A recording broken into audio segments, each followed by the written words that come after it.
Assalamu alaikum, my dear students. Today we'll be discussing about conventional source of energy. So, the conventional source of energy is the energy that has been used from ancient times. Okay, like coal, like natural gas, like oil, like firewood, etc. These are the conventional source of energy, and these are the types of energy which we use from which we are using from the ancient times, which has been used from the ancient times. And today in this video we'll be talking about fossil fuels, mainly fossil fuels. What are the fossil fuels? Okay, fossil fuels are the hydrocarbons. The hydrocarbons are the compounds which are made up of hydrogen and carbon. जो hydrogen और carbon से बने होते हैं उनको हम hydrocarbon कहते हैं. So fossil fuels are these components which are made from hydrogen and carbons mainly. They are called hydrocarbons. So इससे पहले हमने non conventional source of energy पढ़े थे, just like solar energy, wind energy, nuclear energy, okay, energy from the seas. So that were non-conventional source of energy. So conventional source of energy में like coal, like petroleum, natural gas, they are conventional source of energy which we are using from ancient times. So fossil fuel के mainly three major types है.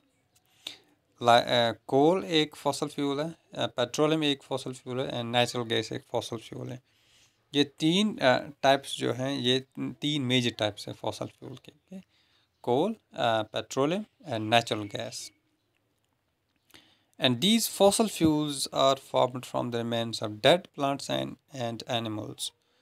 जो dead plants होते हैं और जो dead animals होते हैं, फिर वो जब अंडरग्राउंड रहते हैं, ज़मीन में रहते हैं बहुत मतलब hundreds and thousands and millions of years, तो वहाँ पे वो कन्वर्ट हो जाते हैं या तो कोल में, पेट्रोलियम में या नेचुरल गैस में. So let's first talk about the coal. How is coal formed and what are the use of coal? तो कोल आपने देखा होगा जो हम अभी भी यूज़ करते हैं हीटिंग के लिए. और ये कोल जो है ये पुराने ट्रेन्स में यूज़ होता था. तो how is this coal formed? ये जो कोल है, this coal is formed from the plants and trees which are subject to the high pressure and temperature conditions that hardened the and turned them into coal. जो ये plants और trees होते हैं, ये जब अंडरग्राउंड हो जाते हैं, dead plants and this dead plants and trees and ferns, जब अंडरग्राउंड हो जाते हैं remains of plants and trees, तो subject to the high temperature and pressure, वहाँ पे वो हाई टेम्परेचर और प्रेशर में जब रहते हैं millions of years, so they harden, okay, they harden and then turn into the coal. So the coal is formed from the from ferns, plants and trees which are then subject to the high temperature and high pressure conditions. Then they are hardened and then they are converted into the coal. And ये जो coal है, this is the mixture of compounds of carbon, hydrogen, oxygen, and some free carbon along with some small amount of nitrogen and sulfur compounds. And coal burns with a lot of smoke and releases pollution in the air. जैसे आपने देखा होगा कि जहाँ पे भी हम कोल जो है जलाते हैं तो वहाँ पे बहुत सारा स्मोक उड़ जाता है. okay? लेकिन there is a process that when the coal is heated in absence of air, अगर हम कोल को हीट करते हैं, हीट करते हैं, तो वहाँ पे ये कोक बन जाता है, इट मेक्स कोक। वहाँ पे कोक बन जाए, ये वो कोक नहीं है जो हम पीते हैं। This is the form of coal, ये भी एक किस्म का कोल है, लेकिन this is the pure form of coal which is a better fuel, and it contains about 98% carbon. इसमें 98% कार्बन होता है, and it has a higher calorific value and does not produce smoke. इसमें ज़्यादा smoke produce नहीं होता। So coal mainly finds its use for heating purpose in homes and industries, at thermal power plants for producing electricity, and manufacturing coke, coal tar and coal gas, जहाँ पे हम कोल gas manufacture करते हैं, कोल तार हम manufacture करते हैं, and Coke जब हम मैन्युफैक्चर करते हैं, और ये जो है थर्मल पावर प्लांट्स में जो हम यूज़ करते हैं, तो वहाँ पे ज़्यादातर कोल यूज़ होता है। Okay, and let me talk about the petroleum now. What's petroleum? Petroleum is another type of fossil fuel. Okay. And how is petroleum formed? Petroleum was formed from smaller organisms like zooplankton. Zooplankton is a smaller organism which is present in the earth, and algae. Okay, it was formed from smaller organisms like zooplankton and algae, and intense pressure caused this organic matter to decompose into crude oil or petroleum। या तो आप इसे crude oil कहो या petroleum कहो, एक ही बात है कि जब यही स्मॉलर ऑर्गेनिजम्स इंटेंस प्रेशर और इंटेंस हीट जब जो है अर्थ में होती है, तो जब ये सब्जेक्ट हो जाते हैं this to the heat, intense heat and intense pressure, so they decompose. Okay? They decompose into crude oil or petroleum, and this crude oil is a mixture of comparatively volatile liquid carbons. Volatile liquid carbons का मतलब ये है कि जो fire है ये ज़्यादा catch करे, and these hydrocarbons are मैंने पहले ही कहा कि these are the compounds composed mainly of hydrogen and carbon। लेकिन इस पेट्रोलियम में it also contains the some nitrogen, sulfur and oxygen। okay? small amount होता है इसमें, तो इसमें small amount of nitrogen भी होता है, सल्फर भी होता है और ऑक्सीजन भी होता है। And this crude oil or petroleum is not a single chemical compound, but it's a mixture of compounds. It's a mixture of compounds। okay? ये mixture of compounds होता है, और इसे हम कैसे निकालते हैं? How we obtain this petroleum from this earth? कैसे हम निकालते हैं? This petroleum is obtained by drilling holes into the earth's crust।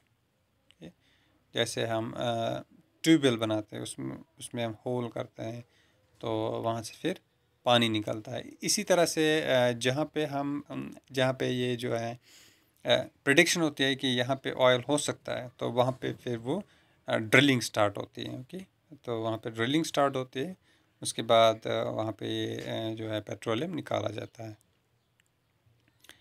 तो but this petroleum cannot be used as a fuel for specific purpose directly। okay?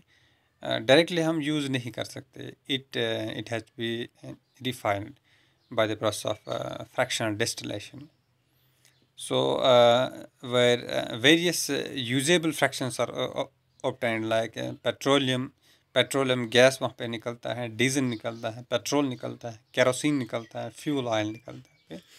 जब हम इसकी fractional distillation करते हैं इस पेट्रोलियम की, तो वहाँ से बहुत सारे यूजेबल फ्रैक्शंस निकलते हैं, लाइक पेट्रोलियम गैस है, डीजल है, पेट्रोल है, केरोसिन है, एट्सेट्रा। तो ये सारे कंपाउंड्स यहाँ से ही निकलते हैं, पेट्रोलियम से। Okay, so let me talk about now the natural gas. Natural gas, okay. As you know that ये जो नेचुरल गैस है ये हम घर में भी यूज़ करते हैं, गाड़ियों में भी ये जो है नेचुरल गैस यूज़ होता है to run the vehicles. So how is this natural gas formed?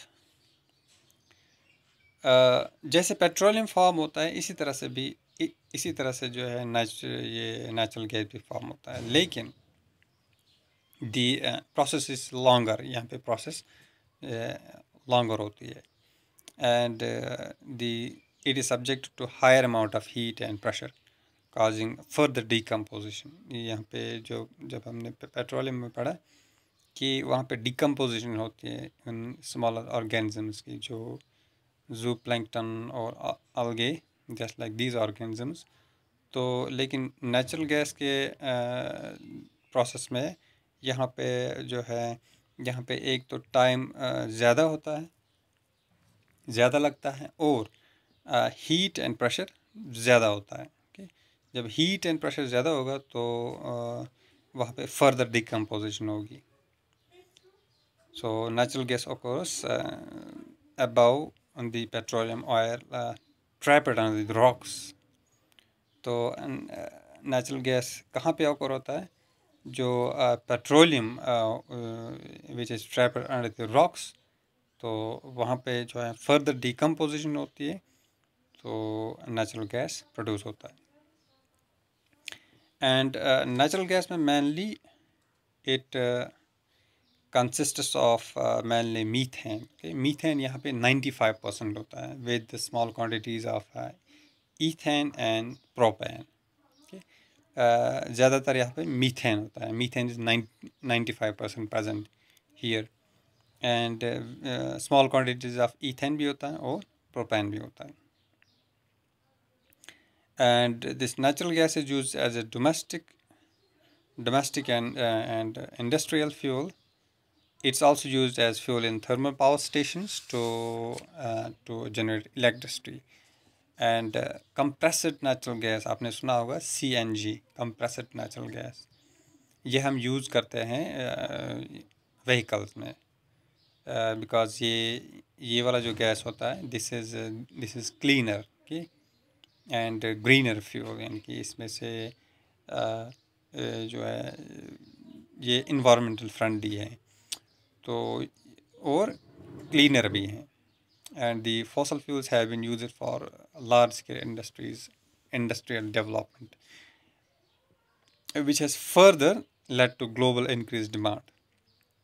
Fossil fuel को हम इंडस्ट्रियल डेवलपमेंट में भी यूज़ करते हैं, तो इस तरह से इनकी डिमांड जो है बढ़ जाती है। So this growing demand is still largely met by fossil fuels, coal and petroleum।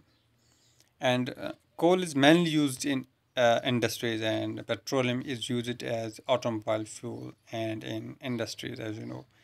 And fossil fuels are the most commonly and widely used sources of energy, and the world is largely depend on them for most of our energy requirements। तो अभी भी fossil fuel की जो है बहुत ज़्यादा demand है, और अभी भी ये जो वर्ल्ड है इन्हीं पे ज़्यादातर डिपेंडेंट है, फॉसल फ्यूल से, लाइक पेट्रोलियम है, लाइक नेचुरल गैस है, कोल, तो इन पे वर्ल्ड जो है ज़्यादा डिपेंड है।